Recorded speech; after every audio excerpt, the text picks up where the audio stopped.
Gitutukan sa pusil aron patyon, apan wala na dayon og ang nagtutok nahimong Kristohanon. Niabot usab ang panahon na ako nadungaw sa kamatayon. Tapos sa insidente atong part 1 sa kinabuhi ni Radian, nagmalipayon siya isip usa ka misyonaryo paghatod sa mga pinatik ug basahon ngadto sa mga tao. Tuig 2016 na-assign ko sa Bugo, Cagayan de Oro City. Pila ka adlaw nga paglakaw-lakaw, nakasugat siya og ubay-ubay nga mga rejections. Usa ka adlaw nakaabot siya sa dakong balay ug iya kining gituktok. Sa wala dahuma gitutukan siya diretso og pusil sa usa ka police chief master sergeant nga retired niadtong 2014. Og dito, iya kong disingkahan, iya kong dibalikas, og nalaan ko nakabit siyang asawa og mga sakit na istorya iyang dipangingon sa kuha. Tungod sa hadlok, wala na siya kabalo kung unsay buhaton kay dili man siya pa-explainon sa iyang tuyo.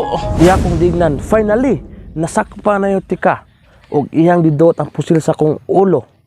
Og iya kong dignan, patyo na tika. Sa dihang iyang nakita nga agresibong mupatay gyud, iyang gihangyo nga mo-offer sa pag-ampo sa ulahing higayon. Human na ampo, natingala siya nga hinay-hinay na tanggal ang pusil nga gitutok sa iyang ulo ug iyang nadungog ang hilak sa pulis. Og ako siyang diignan, nga usa ko ka misyonary, naghatod sa mga mensahe, pamaagi sa mga pinatik, iya dayon kong dikuhaan mga pipila ka mga libro. Paglabay sa pila ka bulan, nidawat kang Ginoong Sus ang tibuok pamilya sa pulis ug sila nag-alagad na pud sa Ginoo. Ang pulis na si Sir Jerick Brent Cross, usa na siya ka sponsor sa akong pag-eskwela.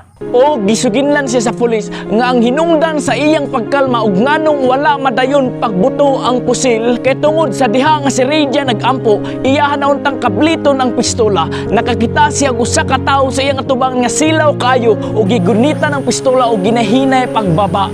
Nasulayan na bapud nimo ang milagro ug gahom sa Ginoo.